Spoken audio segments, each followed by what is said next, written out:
Good morning class fourth. आज आपकी जो क्लास होने वाली है वो साइंस की क्लास है और आई होप आप लोगों की अभी तक की सारी छुट्टियां अच्छे से बीती हूँ, आप लोगों ने एंजॉय किया हो, अपना काम पूरा किया हो। तो आज जो हम चैप्टर पढ़ने वाले हैं वो है टीथ एंड माइक्रोब्स, यानी कि दांत और जो छोटे छोटे माइक्रोब्स हमारे दांतों में पाए जाते हैं उनके बारे में हम पढ़ने वाले हैं। तो सबसे पहले टीथ के बारे में थोड़ा सा पढ़ेंगे। टीथ किसे कहते हैं? हम अपने दांतों को कहते हैं।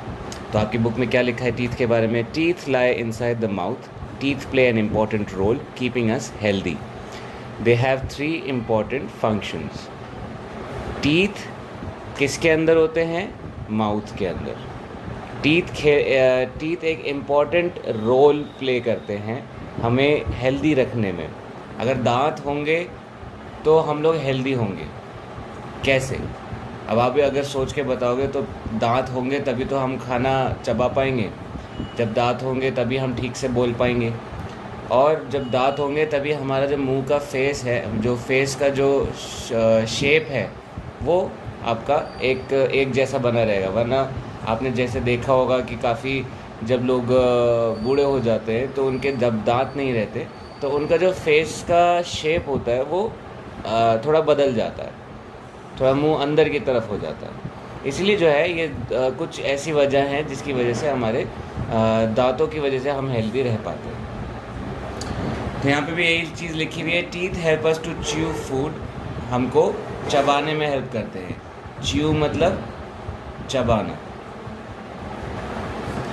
दस breaking it into various very small pieces. Thus breaking it, break करना मतलब तोड़ना, ठीक है। तो दांतों से हम खाना चबा पाते हैं और उसको हम तोड़ पाते हैं छोटे छोटे पीसेस में। Chewing promotes the flow of saliva. Chewing promotes the flow of saliva. जब खाना चबाते हैं तो उसके साथ साथ क्या होता है कि हमारा जो सलाइवा है, जिसको आप हिंदी में थूक बोलते हो, वो भी फ्लो करता है।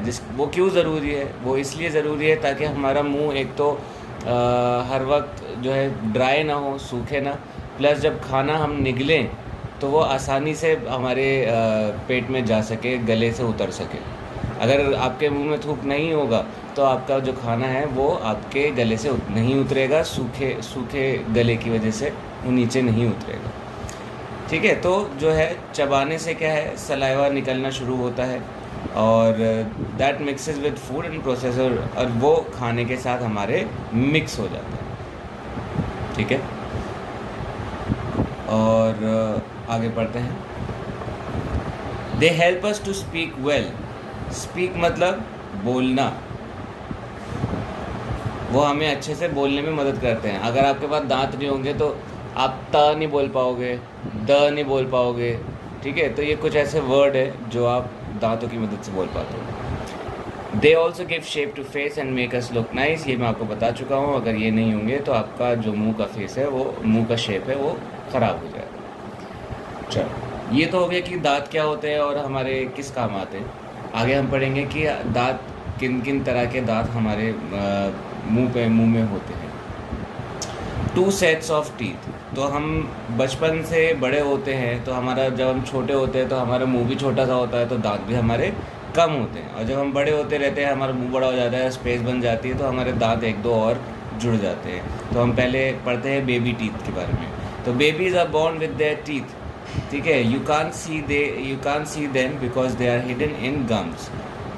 अगर आप कोई नवजात बच्चा देखोगे जो बिल्कुल अभी पैदा होके आया है, तो उसके देखोगे उसके दांत नहीं होंगे तो बहुत डरावना लगेगा।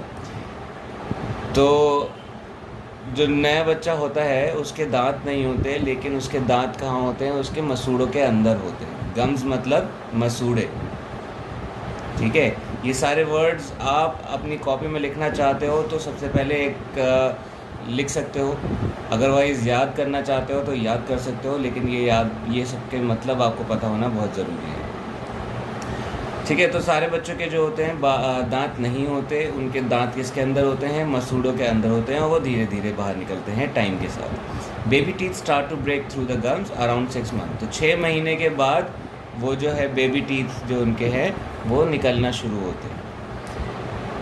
तो जब शुरुआत में जब बच्चे के दांत निकलते हैं तो कितने होते हैं? 10 ऊपर के जॉ में होते हैं और 10 नीचे। These are called milk teeth और टेम्पररी टीथ, यानी कि उनके 10 दांत ऊपर होंगे, 10 दांत नीचे होंगे। ठीक है। जॉ किसे कहते हैं? आपका जबड़े को। जॉ किसे कहते हैं? आपका जबड़े को। ठीक है। तो 10 दांत ऊपर वाले जबड़े में, 10 दांत नीचे वाले जबड़े में होते हैं छोटे बच्चों के। मिल्क टीथ कहते हैं इनको। तो जो मिल्क टीथ होते हैं वो एक एक करके गिरना शुरू हो जाते हैं। Milk teeth start to drop out when the child is about 6 years old। जब वो 6 साल का हो जाता है तो मिल्क टीथ जो है गिरना शुरू हो जाते हैं। ड्रॉप मतलब गिरना।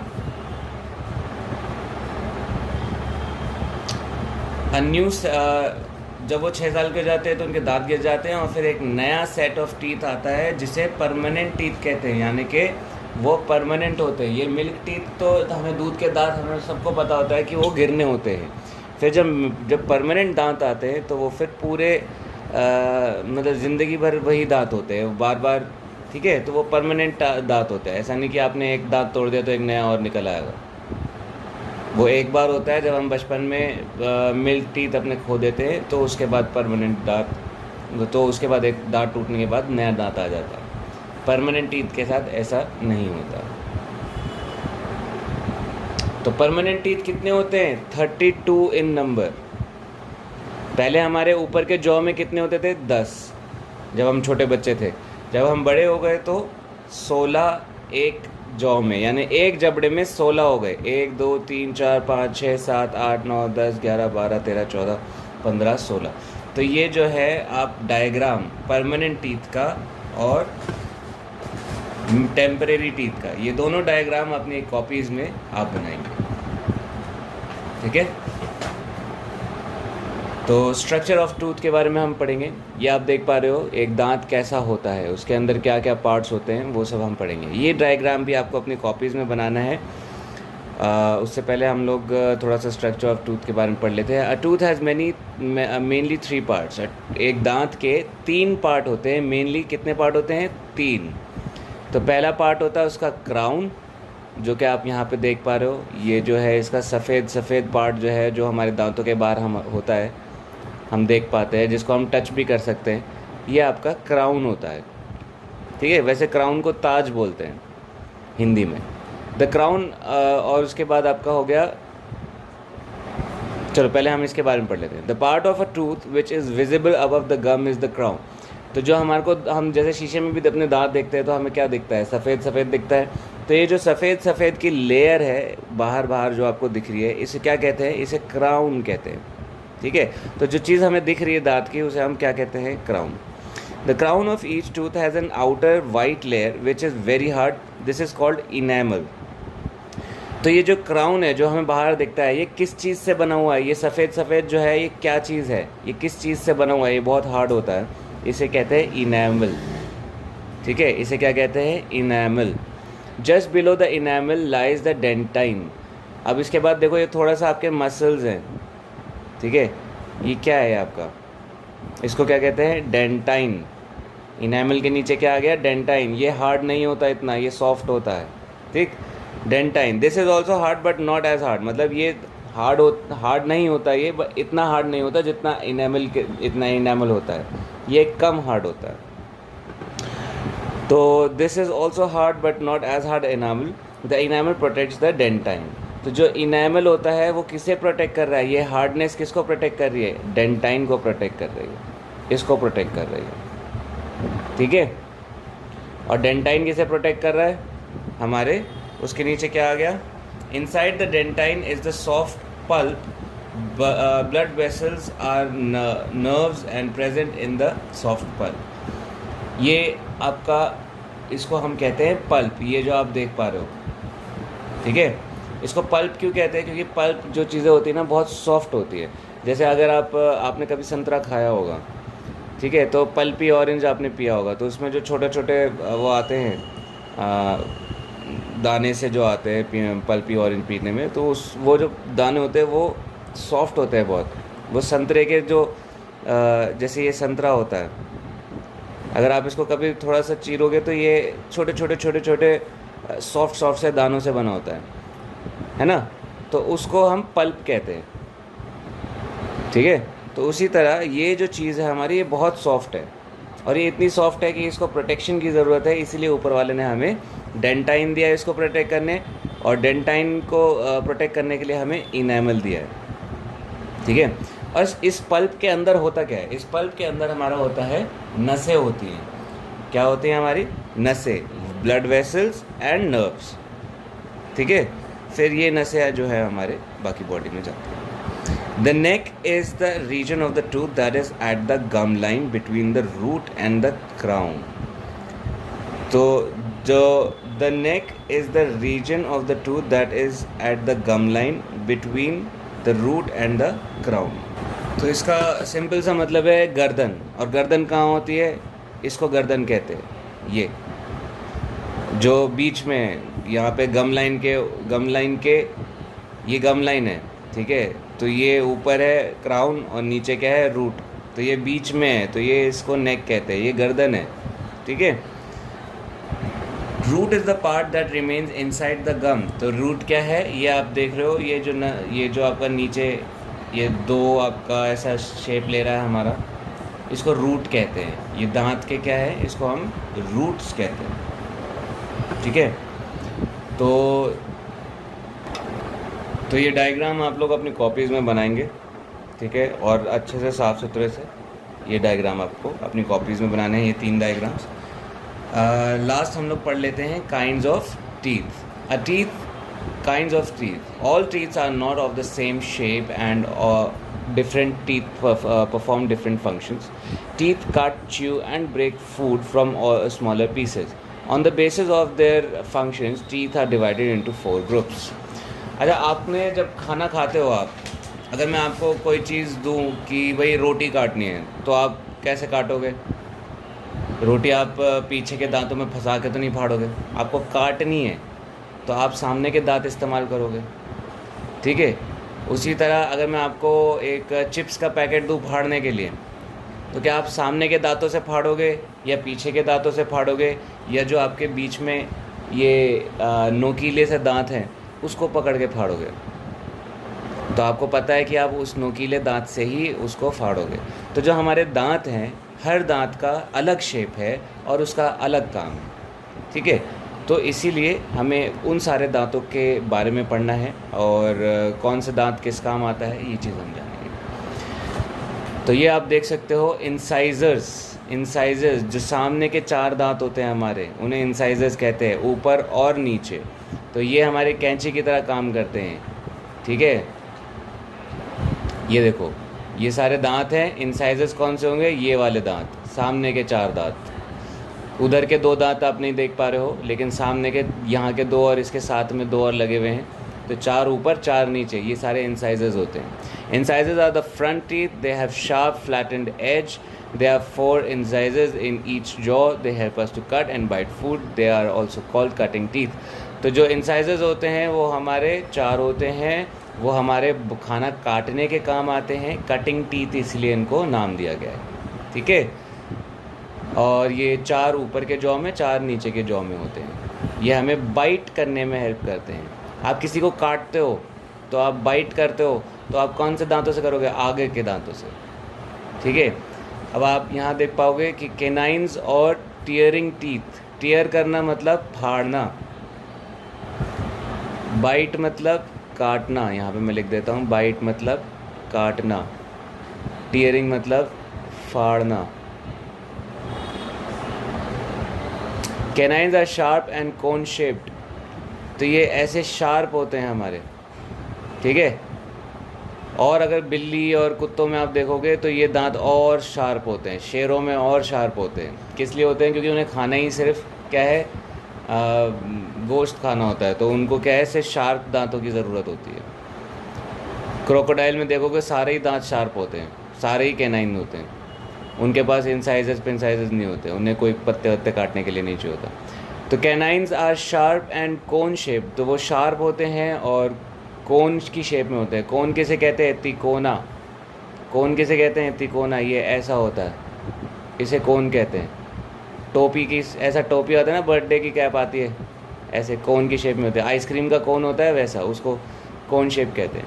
देर are 2 canines in each jaw. ऊपर के दांत में आप देख पाओगे उल्टे हाथ में, सीधे हाथ में एक एक कैनाइन होगा, नीचे के दांतों में भी एक एक कैनाइन होता है। ठीक है, तो ये किस काम आते हैं? ये आपके पहली बात तो ये इंसाइजर्स के साथ वाले दांत होते हैं। ये आप ऊपर देख रहे हो, एक ये हो गया, एक ये हो गया, उसी के साथ में आपके उस तरफ भी दांत के एक उधर एक है और एक इधर एक है। ठीक है, तो ये काम हो गया इंसाइजर्स का। They are use for tearing, वो खाना फाड़ने के काम आते हैं। Canines are also called tearing teeth. वो हो गए कटिंग टीथ, ये हो गए टीयरिंग टीथ। अब हम बात करते हैं प्री मोलर्स की। तो नेक्स्ट टू कैनाइन्स, अब कैनाइन्स ये वाले हमारे कैनाइन्स है, ये हमारे कैनाइन्स थे। अब इसके साथ में क्या आ गया आपके? अब इसके साथ में आपके आ गए प्री मोलर्स। ये जो हैं 2 इधर हैं उल्टे हाथ में और 2 आपके उस तरफ हैं। इधर भी आपके 2 प्री मोलर ऊपर, 2 प्री मोलर नीचे होंगे, तो आपको नहीं दिख रहे हैं क्योंकि डायग्राम ऐसा बना हुआ है। तो 2 ऊपर 2 नीचे, ये अगर आप नहीं समझ पा रहे हो तो ये ऐसा स्केलेटन है, ये नाक है और ये इसका मुंह है। ठीक है, तो इसलिए 2 दांत उधर भी हैं जो आपको नहीं दिख रहे हैं, कंफ्यूज नहीं होना। ठीक है, तो ये जो प्री मोलर्स हैं ये किसके साथ में हैं? कैनाइन्स के बाद में प्री मोलर्स आते हैं। 4 टोटल 8 होते हैं, 2 इधर 2 इधर, 2 उधर 2 उसके नीचे। ठीक है, अब हम बात करते हैं इसके बारे में। There are teeth which are bigger and broader than the canines. They are premolars. They also have flattened edges. There are 4 premolars in each jaw. Premolars are used to cracking hard food such as nuts. तो ये जो आपके premolars होते हैं, मैंने आपको बताया 4 premolars एक जॉ में होता है। तो ऊपर 4 होंगे, नीचे 4 होंगे। यहाँ पे 2 दिख रहे हैं, 2 उधर हैं। ठीक है, वो किस काम आते हैं? खाने को, जो थोड़ा हार्ड खाना होगा उसको तोड़ने में काम आते हैं। जो हार्ड खाना होता है, जैसे कोई आप मान लो बादाम खा रहे हो या अखरोट खा रहे हो, तो उसको आप कहाँ से तोड़ोगे? प्रीमोलर्स की मदद से तोड़ते हो। ठीक है, और फिर सबसे लास्ट में आते हैं ग्राइंडिंग टीथ, मोलर। इनको मोलर्स भी कहते हैं और ग्राइंडिंग भी कहते हैं।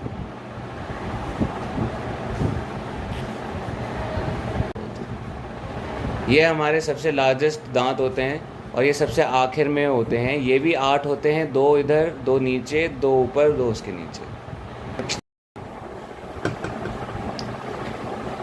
तो मोलर्स जो होते हैं वो भी बड़े बड़े दांत होते हैं। आपको इस फोटो में नहीं दिख पा रहा होगा, यहाँ पे देखो आपके 3 इधर हैं, 3 नीचे हैं। तो इसी तरह 3 उधर होंगे और 3 उसके नीचे होंगे। तो पूरे 9 भी नहीं, 12 दांत होते हैं आपके। मोलर्स कितने होते हैं? 12। सबसे ज़्यादा इंसाइजर्स होते हैं, फिर उसके बाद मोलर्स होते हैं। तो मोलर्स भी बड़े बड़े दांत होते हैं और इनको ग्राइंडिंग टीथ कहा जाता है, क्योंकि ये खाना तोड़ने में काम आते हैं, चबाने में मतलब काम आते हैं। फॉर एग्ज़ाम्पल, अगर आप रोटी काटते हो, आप सामने के दांतों से काटते हो और फिर उसको आप कहाँ भेजते हो? अपने पीछे के दांतों पे भेजते हो, और फिर वो पीछे के दांत उसको तोड़ के एकदम पेस्ट बना देते हैं। तो ये क्या करते हैं? ग्राइंड करना, मतलब पीस देता है, खाने को पीसने का काम करता है। ठीक है, ग्राइंड करना मतलब पीसना। तो मोलर्स आपके, फिर से मैं आपको बता देता हूँ, 6 मोलर्स ईच जॉ में होते हैं। ईच मतलब हर एक। अब हमारे 2 जॉ हैं, तो हर एक का मतलब क्या आ गया? दोनों जॉज में 6 मोलर्स होते हैं। 6 मोलर्स होते हैं। और ये किस काम आते हैं? खाना पीसने के काम आते हैं, खाना तोड़ने के काम आते हैं। तो आई होप यहाँ तक ही हम आज पढ़ेंगे टूथ डिके, और उसके बाद का जो चैप्टर है वो हम आगे पढ़ने वाले हैं। तो आई होप आप लोगों को समझ में आया होगा। अगर आप आज का होमवर्क आप जानना चाहते हैं तो आज का होमवर्क आपको वही करना है। सो आपको डायग्राम्स बनाने हैं। ये 3 डायग्राम्स जो मैंने आपको बताए हैं, एक आपका बच्चों का टेम्परेरी टीथ, एक आपका परमानेंट टीथ, ये लेबल भी करना है, और ये आपका स्ट्रक्चर ऑफ अ टूथ। ये 3 चीज़ें आपको अपनी कॉपीज़ में डायग्राम बनानी है। ठीक है, आई होप आप लोगों को क्लास समझ में आई होगी। कोई डाउट होगा तो आप मुझे कॉल कर सकते हैं और व्हाट्सएप भी कर सकते हैं। Thank you.